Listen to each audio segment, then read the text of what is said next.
Jadi cara Kiai Nur Ali untuk mengajak orang mewakafkan, Guru. Yang tadi ulangi, Guru. Ya, Itu mengajak masyarakat untuk membeli tanah wakaf secara patungan. Iya, patungan. Jadi ada 12 musola. 12 musola, masing-masing dibagi sesuai dengan penduduknya. Iya. Iya, kalau yang penduduknya banyakan, maka jatahnya banyakan. Lebaran. Iya, lebaran seperti gitu. Pembagian diskusi hidangan, Guru. Iya, benar, ya. Gitu ya.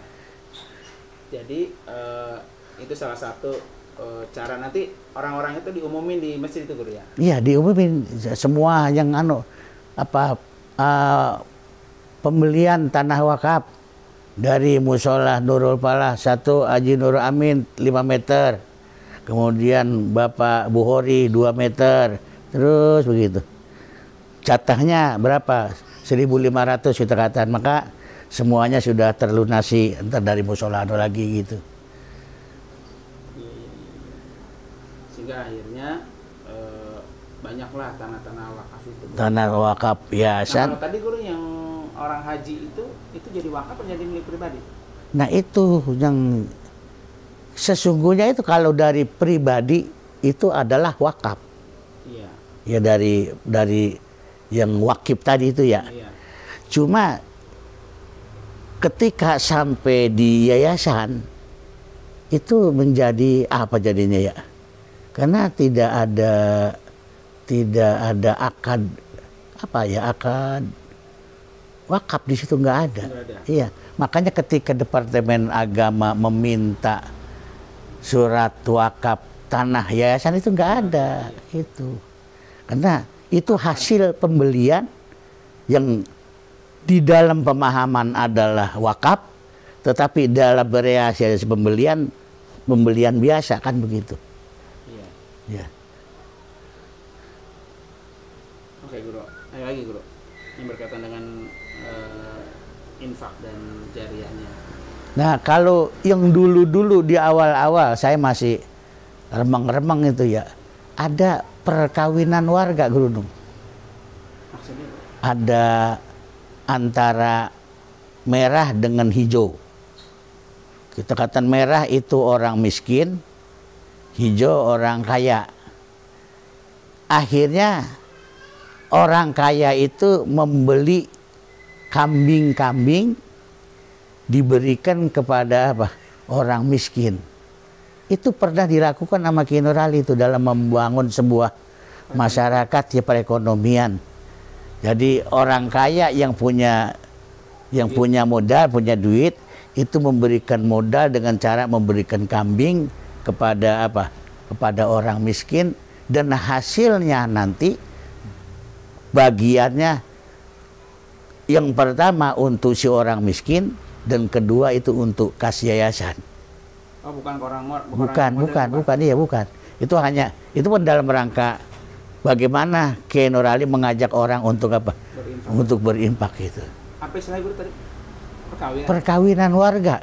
Oh, istilah gitu. Iya. Manusia yang dikawinin bukan? Bukan. Perkawinan ya. Oh, itu perkawinan warga gitu. Iya, warga itu aja. Untuk menghidupkan yayasan itu. Untuk menghidupkan yayasan itu. Iya, supaya produktif. Kan mungkin bisa saja kan orang kaya menyerahkan duit langsung ke yayasan. Bisa mestinya. Tetapi kan supaya bisa bermanfaat buat orang miskin. Iya, diendapkan dulu di orang miskin sehingga orang miskin bisa mengambil sebagian dan sebagian lagi buat yayasan gitu. Ya, jadi hasilnya bukan ke orang yang bukan kepada orang yang pemodal, bukan. Kepada kas yayasan, itu yang saya tahu gitu. Tahun berapa itu? Tahun ya saya kan remang-remang tadi ingatnya. Oh, tahunnya remang-remang ya. Jadi ada 3 tadi Guru ya. 1 tadi dari segi pengumuman di masjid. 2 tadi menganjurkan orang untuk berwakaf itu tadi Guru ya. Iya. Yang ketiga tadi ada perkawinan warga gitu. Perkawinan warga untuk bisa mensosialisasikan budaya berinfak. Iya. Ada lagi nggak Guru selain itu, Guru?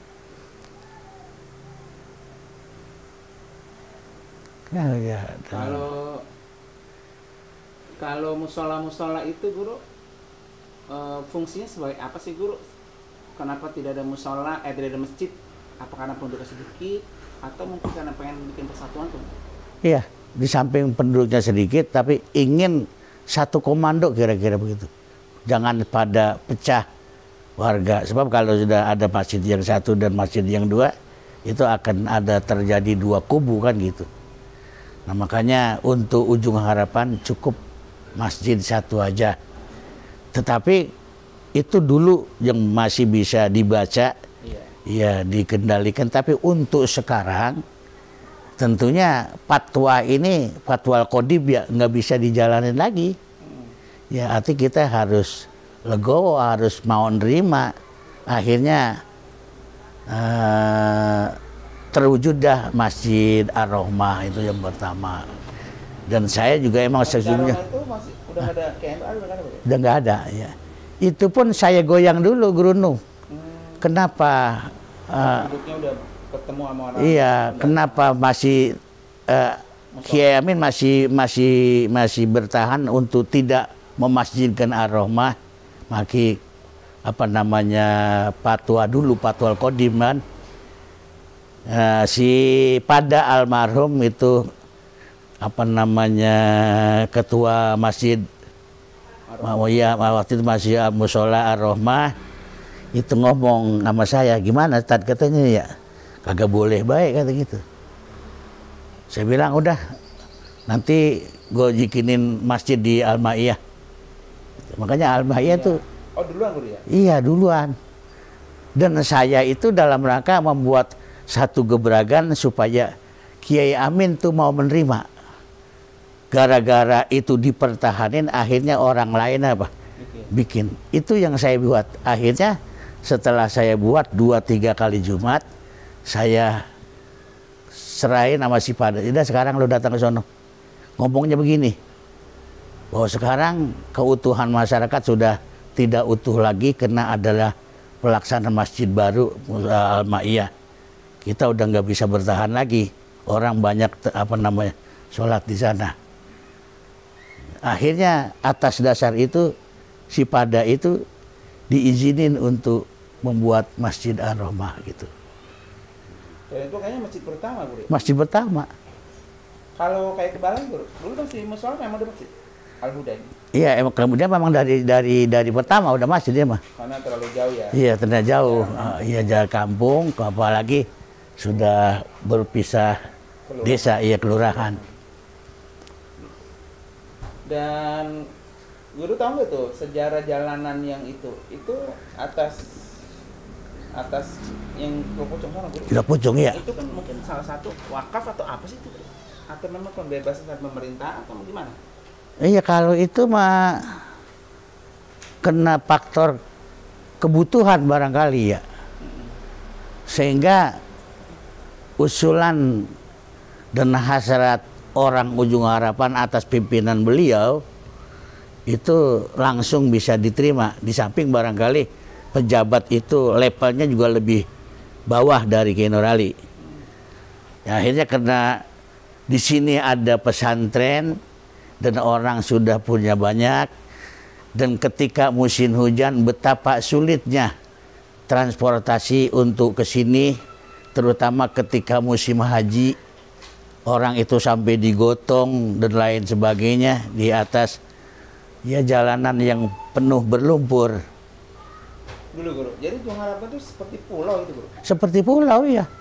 Jadi makanya itu sawah gitu. Iya, dikelilingi sawah. Dan dia ada di kampung itu. Ada di kampung itu. Ya? Makanya kampungnya kampung terisolasi. Terisolasi. Dan untuk membuat sebuah base camp itu memang sangat memungkinkan gitu.